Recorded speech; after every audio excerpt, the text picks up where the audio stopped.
नमस्कार, one page YouTube channel में आपका स्वागत है। आज सुनिए धर्मवीर भारती का लिखा प्रसिद्ध लेख गुनाहों का देवता, एपिसोड 5। चंदर को एक अजबसा गौरव अनुभव हुआ और पम्मी के प्रति एक बहुत ऊंची आदर भावना उसने पवित्रता देकर जिला दिया। सहसा चंदर के मन में आया, लेकिन ये उसके व्यक्तित्व की पवित्रता किसकी दी हुई है? सुधा की ही ना। उसी ने तो उसे सिखाया है कि पुरुष और नारी में कितने ऊंचे संबंध रह सकते हैं। क्या सोच रहे हो? पम्मी ने अपना हाथ कपूर की गोद में रख दिया।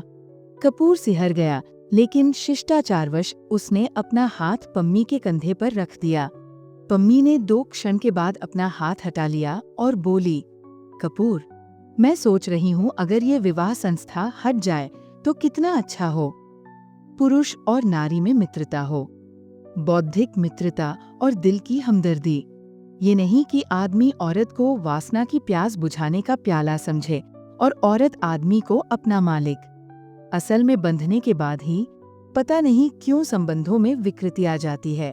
मैं तो देखती हूँ कि प्रणय विवाह भी होते हैं तो वो असफल हो जाते हैं, क्योंकि विवाह के पहले आदमी औरत को ऊंची निगाह से देखता है, हमदर्दी और प्यार की चीज समझता है, और विवाह के बाद सिर्फ वासना की। मैं तो प्रेम में भी विवाह पक्ष में नहीं हूँ और प्रेम में भी वासना का विरोध करती हूँ। लेकिन हर लड़की ऐसी थोड़े ही होती है। चंदर बोला, तुम्हें वासना से नफरत हो, लेकिन हर एक को तो नहीं। हर एक को होती है। लड़कियां बस वासना की झलक, एक हल्की सिहरन, एक गुदगुदी पसंद करती है। बस उसी के पीछे उन पर चाहे जो दोष लगाया जाए, लेकिन अधिकतर लड़कियां कम वासना प्रिय होती हैं, लड़के ज्यादा। चित्र शुरू हो गया। वह चुप हो गई, लेकिन थोड़ी ही देर में मालूम हुआ कि चित्र भ्रमात्मक था। वो बाइबल की सैलामी की कहानी नहीं थी। वह एक अमेरिकन नर्तकी और कुछ डाकुओं की कहानी थी। पम्मी ऊब गई। अब जब डाकू पकड़कर सैलामी को एक जंगल में ले गए तो इंटरवल हो गया और पम्मी ने कहा, अब चलो। आधे ही चित्र से तबीयत ऊब गई। दोनों उठ खड़े हुए और नीचे आए। कपूर, अब की बार तुम ड्राइव करो, पम्मी बोली। नहीं, तुम ही ड्राइव करो, कपूर बोला। कहाँ चलें? पम्मी ने स्टार्ट करते हुए कहा। जहाँ चाहो, कपूर ने विचारों में डूबे हुए कहा। पम्मी ने गाड़ी खूब तेज चला दी। सड़कें साफ थी। पम्मी का कॉलर फहराने लगा और उड़कर चंदर के गालों पर थपकियां लगाने लगा। चंदर दूर खिसक गया। पम्मी ने चंदर की ओर देखा और बजाय कॉलर ठीक करने के गले का एक बटन और खोल दिया और चंदर को पास खींच लिया। चंदर चुपचाप बैठ गया। पम्मी ने एक हाथ स्टीयरिंग पर रखा और एक हाथ से चंदर का हाथ पकड़े रही, जैसे वह चंदर को दूर नहीं जाने देगी। चंदर के बदन में एक हल्की सिहरन नाच रही थी। क्यों? शायद इसलिए कि हवा ठंडी थी, या शायद इसलिए कि उसने पम्मी का हाथ अपने हाथ से हटाने की कोशिश की। पम्मी ने हाथ खींच लिया और कार के अंदर की बिजली जला दी। कपूर चुपचाप ठाकुर साहब के बारे में सोचता रहा। कार चलती रही। जब चंदर का ध्यान टूटा तो उसने देखा कार मैकफरसन लेक के पास रुकी है। दोनों उतरे। बीच में सड़क थी। इधर नीचे उतरकर झील और उधर गंगा बह रही थी। 8 बजा होगा। रात हो गई थी। चारों तरफ सन्नाटा था। बस सितारों की हल्की रोशनी थी। मैकफरसन झील काफी सूख गई थी। किनारे किनारे मछली मारने के मचान बने थे। इधर आओ, पम्मी बोली, और दोनों नीचे उतरकर मचान पर जा बैठे। पानी का धरातल शांत था। सिर्फ कहीं कहीं मछलियों के उछलने या सांस लेने से पानी हिल जाता था। पास ही के नीवा गांव में किसी के यहाँ शायद शादी थी, जो शहनाई का हल्का स्वर हवाओं की तरंगों पर हिलता डुलता हुआ आ रहा था। दोनों चुपचाप थे। थोड़ी देर बाद पम्मी ने कहा, कपूर, चुपचाप रहो, कुछ बात मत करना। उधर देखो, पानी में सितारों का प्रतिबिंब देख रहे हो।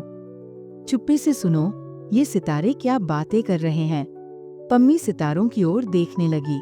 कपूर चुपचाप पम्मी की ओर देखता रहा। थोड़ी देर बाद सहसा पम्मी एक बात से टिककर बैठ गई।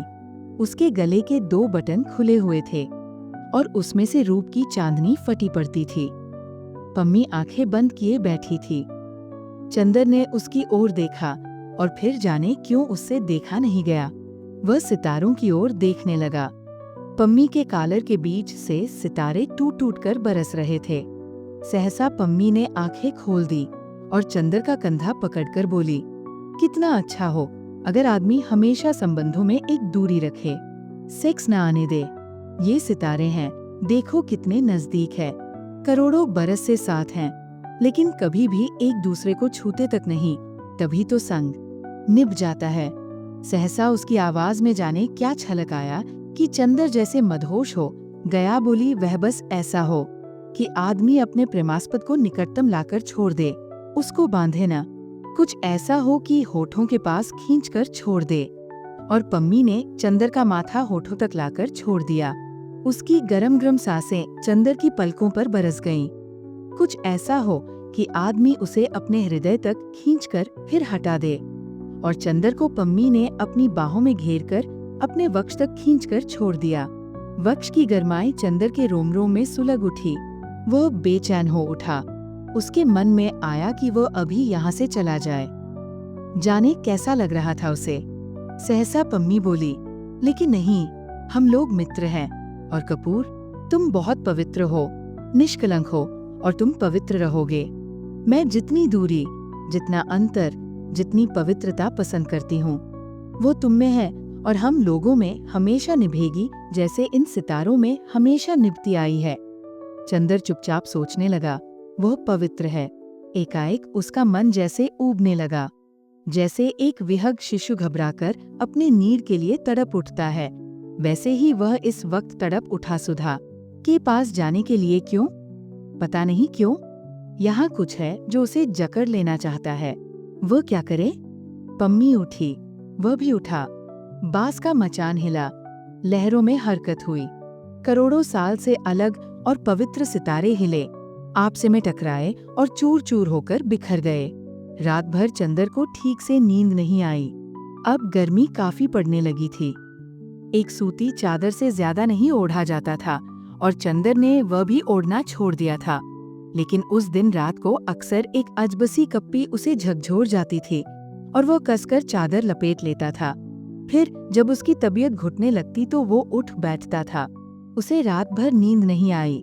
बार बार झपकी आई और लगा कि खिड़की के बाहर सुनसान अंधेरे में से अजबसी आवाजें आती है और नागिन बनकर उसकी सांसों में लिपट जाती है। वह परेशान हो उठता है। इतने में फिर कहीं से कोई मीठी सतरंगी संगीत की लहर आती है और उसे सचेत और सजग कर जाती है। एक बार उसने देखा कि सुधा और गेसु कहीं चली जा रही हैं।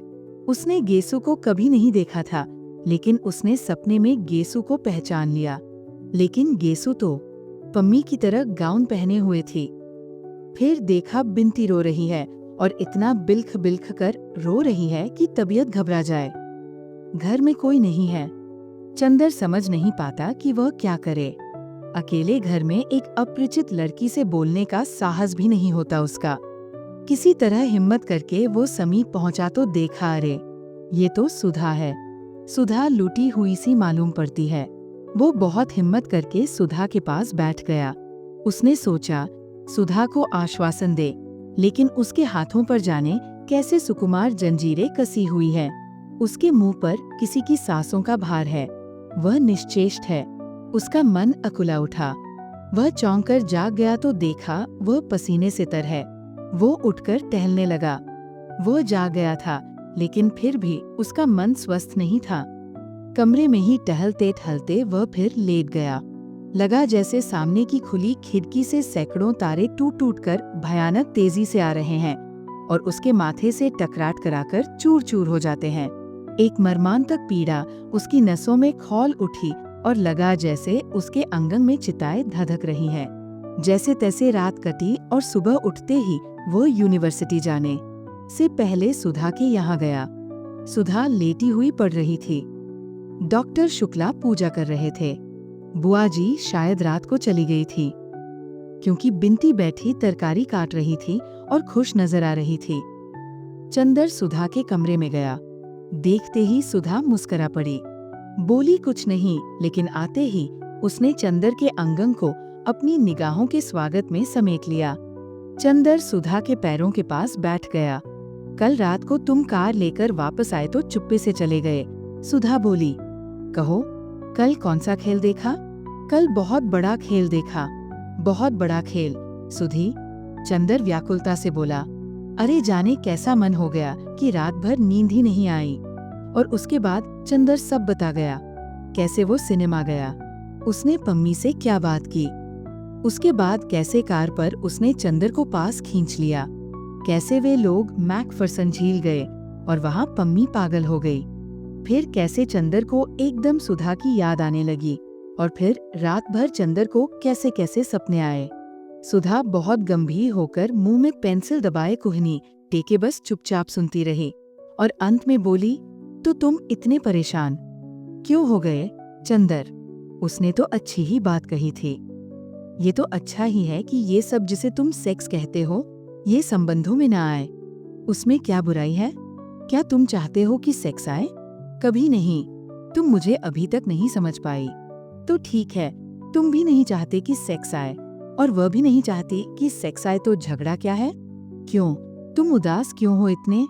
सुधा बोली बड़े अचरज से, लेकिन उसका व्यवहार कैसा है? चंदर ने सुधा से कहा, ठीक तो है, उसने बता दिया तुम्हें कि इतना अंतर होना चाहिए। समझ गए, तुम लालची आदमी, चाहते होगे ये भी अंतर न रहे, इसीलिए तुम उदास हो गए। छी। होठों में मुस्कुराहट और आंखों में शरारत की झलक छिपाते हुए सुधा बोली, तुम तो मजाक करने लगी। चंदर बोला। सुधा सिर्फ चंदर की ओर देखकर मुस्कुराती रही। चंदर सामने लगी हुई तस्वीर की ओर देखता रहा। फिर उसने सुधा के कबूतरों जैसे उजले मासूम नन्हे पैर अपने हाथ में ले लिए और भर्राई हुई आवाज में बोला, सुधा, तुम कभी हम पर विश्वास न हार बैठना। सुधा ने किताब बंद करके रख दी और उठकर बैठ गई। उसने चंदर के दोनों हाथ अपने हाथों में लेकर कहा, पागल कहीं के, हमें कहते हो अभी सुधा में बचपन है और तुम में क्या है? वाह रे छुई मुई के फूल। किसी ने हाथ पकड़ लिया, किसी ने बदन छू लिया तो घबरा गए। तुमसे अच्छी लड़कियां होती हैं। सुधा ने उसके दोनों हाथ झकझोरते हुए कहा, नहीं सुधी, तुम नहीं समझती। मेरी जिंदगी में एक ही विश्वास की चट्टान है, वो हो तुम। मैं जानता हूँ कि कितने ही जल प्रलय हो, लेकिन तुम्हारे सहारे मैं हमेशा ऊपर रहूंगा। तुम मुझे डूबने नहीं दोगी। तुम्हारे ही सहारे मैं लहरों से खेल भी सकता हूँ। लेकिन तुम्हारा विश्वास अगर कभी हिला तो मैं किन अंधेरी गहराइयों में डूब जाऊंगा, ये कभी मैं सोच नहीं पाता। चंदर ने बड़े कातर स्वर में कहा। सुधा बहुत गंभीर हो गई। क्षण भर वह चंदर के चेहरे की ओर देखती रही, फिर चंदर के माथे पर झूलती हुई एक लट को ठीक करती हुई बोली, चंदर, और मैं किसके विश्वास पर चल रही हूँ? बोलो। लेकिन मैंने तो कभी नहीं कहा कि चंदर अपना विश्वास मत हारना।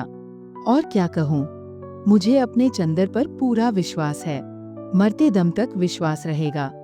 फिर तुम्हारा मन इतना डगमगा क्यों गया? बुरी बात है ना? चंदर ने सुधा के कंधे पर अपना सिर रख दिया। सुधा ने उसका हाथ लेकर कहा, लाओ, यहाँ छुआ था पम्मी ने तुम्हें, और उसका हाथ होठों तक ले गई। चंदर कांप गया, आज सुधा को ये क्या हो गया है? लेकिन होठों तक हाथ ले जाकर झाड़ने फूकने वालों की तरह सुधा ने फूंक कर कहा, जाओ, तुम्हारे हाथ से पम्मी के स्पर्श का जहर उतर गया, अब तो ठीक हो गए, पवित्र हो गए। छूमंतर। चंदर हंस पड़ा, उसका मन शांत हो गया। सुधा में जादू था, सचमुच जादू था। बिनती चाय ले आई, 2 प्याले। सुधा बोली, अपने लिए भी लाओ। बिनती ने सिर हिलाया। सुधा ने चंदर की ओर देखकर कहा, ये पगली जाने क्यों तुमसे झेमती है? झेमती कहाँ हूँ? बिनती ने प्रतिवाद किया और प्याला भी ले आई और जमीन पर बैठ गई। सुधा ने प्याला मुंह से लगाया और बोली, चंदर, तुमने पम्मी को गलत समझा है। पम्मी बहुत अच्छी लड़की है, तुमसे बड़ी भी है और तुमसे ज्यादा समझदार, और उसी तरह व्यवहार भी करती है। तुम अगर कुछ सोचते हो तो गलत सोचते हो। मेरा मतलब समझ गए ना? जी हाँ गुरुआनी जी, अच्छी तरह से, चंदर ने हाथ जोड़कर विनम्रता से कहा। बिंती हंस पड़ी और उसकी चाय छलक गई। नीचे रखी हुई चंदर की जरीदार पेशावरी सैंडल भीग गई। बिंती ने झुककर एक अंगोछे से उसे पोंछना चाहा तो सुधा चिल्ला उठी, हाँ छू मत, कहीं इनकी सैंडल भी बाद में आके न रोने लगे। सुन बिंती, एक लड़की ने कल इन्हें छू लिया तो आप आज उदास थे, अभी तुम सैंडल छुओ तो कहीं जाके कोतावली में रपट न कर दें। चंदर हंस पड़ा और उसका मन धुलकर ऐसे निखर गया जैसे शरद का नीलाभ आकाश। अब पम्मी के यहाँ कब जाओगे? सुधा ने शरारत भरी मुस्कुराहट से पूछा। कल जाऊंगा। ठाकुर साहब पम्मी के हाथ अपनी कार बेच रहे हैं तो कागज पर दस्तखत करना है। चंदर ने कहा, अब मैं निडर हूँ। कहो बिंती, तुम्हारे ससुर का क्या कोई खत नहीं आया? बिंती झेम गई। चंदर चल दिया। थोड़ी दूर जाकर फिर मुड़ा और बोला, अच्छा सुधा, आज तक जो काम हो बता दो, फिर 1 महीने तक मुझसे कोई मतलब नहीं, हम थीसिस पूरी करेंगे, समझी? समझे, हाथ पटककर सुधा बोली। सचमुच 1.5 महीने तक चंदर को होश नहीं रहा कि कहा क्या हो रहा है। बिसरिया रोज सुधा और बिंती को पढ़ाने आता रहा। सुधा और बिंती दोनों ही का इम्तिहान खत्म हो गया। पम्मी 2 बार सुधा और चंदर से मिलने आई, लेकिन चंदर एक बार भी उसके यहाँ नहीं गया। मिश्रा का एक खत बरेली से आया, लेकिन चंदर ने उसका भी जवाब नहीं दिया। डॉक्टर साहब ने अपनी पुस्तक के 2 अध्याय लिख डाले, लेकिन उसने एक दिन भी बहस नहीं की। बिंती उसे बराबर चाय, दूध, नाश्ता, शरबत और खरबूजा देती रही, लेकिन चंदर ने एक बार भी उसके ससुर का नाम लेकर नहीं चिढ़ाया। सुधा क्या करती है, कहाँ जाती है, चंदर से क्या कहती है, चंदर को कोई होश नहीं। बस उसका पेन, उसके कागज, स्टडी रूम की मेज और चंदर है कि आखिर थीसिस पूरी करके ही माना। 7 मई को जब उसने थीसिस का आखिरी पन्ना लिखकर पूरा किया और संतोष की सांस ली तो देखा कि शाम के 5 बजे हैं। साइबान में अभी पर्दा पड़ा है, लेकिन धूप उतार पर है और लू बंद हो गई है। उसकी कुर्सी के पीछे एक चटाई बिछाए हुए सुधा बैठी है। ह्यूगो का अधपढ़ा हुआ उपन्यास बगल में खुला हुआ औंधा पड़ा है और आप चंदर की एक मोटी सी इकोनॉमिक्स की किताब खोले, उस पर कलम से कुछ गोदागोदी कर रही है। सुधा एक गहरी सांस लेकर अंगड़ाई लेते हुए चंदर ने कहा, लो आज आखिरकार जान छूटी, बस अब 2-3 महीने में माप-दौलत डॉक्टर बन जाएंगे। सुधा अपने कार्य में व्यस्त। चंदर ने क्या कहा, ये सुनकर भी गुम। चंदर ने हाथ बढ़ाकर चोटी झटक दी। हाय रे, हमें नहीं अच्छा लगता। चंदर, सुधा बिगड़कर बोली, तुम्हारे काम के बीच में कोई बोलता है तो बिगड़ जाते हो, और हमारा काम थोड़े ही महत्वपूर्ण है। कहकर सुधा फिर पेन लेकर गोदने लगी। आखिर कौन सा उपनिषद लिख रही हैं आप? जरा देखे तो। चंदर ने किताब खींच ली। ताजिक की इकोनॉमिक्स की किताब में एक पूरे पन्ने पर सुधा ने एक बिल्ली बनाई थी, और अगर निगाह जरा चूक जाए तो आप कह नहीं सकते थे ये 84 लाख योनियों में से किस योनि का जीव है। लेकिन चूंकि सुधा कह रही है कि ये बिल्ली है, इसलिए मानना होगा कि ये बिल्ली ही है। चंदर ने सुधा की बाह पकड़कर कहा, उठ, आलसी कही की, चल उठा ये पोथा, चल के पापा के पैर छुआएं। सुधा चुपचाप उठी और आज्ञाकारी लड़की की तरह मोटी फाइल उठा ली। दरवाजे तक पहुंचकर रुक गई और चंदर के कंधे पर फाइलें टिकाकर बोली, ऐ चंदर, तो सच्ची अब तुम डॉक्टर हो जाओगे? और क्या? आहा, कहकर जो सुधा उछली तो फाइल हाथ से खिसकी और सभी पन्ने जमीन पर। चंदर झल्ला गया। उसने गुस्से से लाल होकर एक घूंसा सुधा को मार दिया। अरे राम रे, सुधा ने पीठ सीधी करते हुए कहा, बड़े परोपकारी हो डॉक्टर चंदर कपूर, हमें बिना थीसिस लिखे डिग्री दे दी, लेकिन बहुत जोर की थी। चंदर हंस पड़ा। खैर दोनों पापा के पास गए, वे भी लिखकर ही उठे थे और शरबत पी रहे थे। चंदर ने जाकर कहा, पूरी हो गई, और झुककर पैर छू लिए। उन्होंने चंदर को सीने से लगाकर कहा, बस बेटा, अब तुम्हारी तपस्या पूरी हो गई, अब जुलाई से यूनिवर्सिटी में जरूर आ जाओगे तुम। सुधा ने पोथा कोच पर रख दिया और अपने पैर बढ़ाकर खड़ी हो गई। ये क्या? पापा ने पूछा। हमारे पैर नहीं छुएंगे क्या? सुधा ने गंभीरता से कहा। चल पगली, बहुत बदतमीज होती जा रही है। पापा ने कृत्रिम गुस्से से कहा। चंदर, बहुत सिर चढ़ी हो गई है, जरा दबाकर रखा करो। तुमसे छोटी है कि नहीं? अच्छा पापा, अब आज मिठाई मिलनी चाहिए, सुधा बोली। चंदर ने थीसिस खत्म की है? जरूर जरूर बेटी, डॉक्टर शुक्ला ने जेब से 10 का नोट निकाल कर दे दिया। जाओ, मिठाई मंगवाकर खाओ तुम लोग। सुधा हाथ में नोट लिए उछलते हुए स्टडी रूम में आई, पीछे पीछे चंदर। सुधा रुक गई और अपने मन में हिसाब लगाते हुए बोली, 10 रुपए पौंड ऊन, 1 पौंड में 8 लच्छी, 6 लच्छी में 1 शाल, बाकी बची 2 लच्छी, 2 लच्छी में 1 स्वेटर, बस एक बिनती का स्वेटर, 1 हमारा शाल। चंदर का माथा ठनका। अब मिठाई की उम्मीद नहीं, फिर भी कोशिश करनी चाहिए। सुधा, अभी से शाल का क्या करोगी? अभी तो बहुत गर्मी है, चंदर बोला। आगे की कहानी सुनने के लिए चैनल को सब्सक्राइब करें और बेल आइकॉन को ऑल पर सेट कर ले। हम जल्द लौटेंगे। धन्यवाद।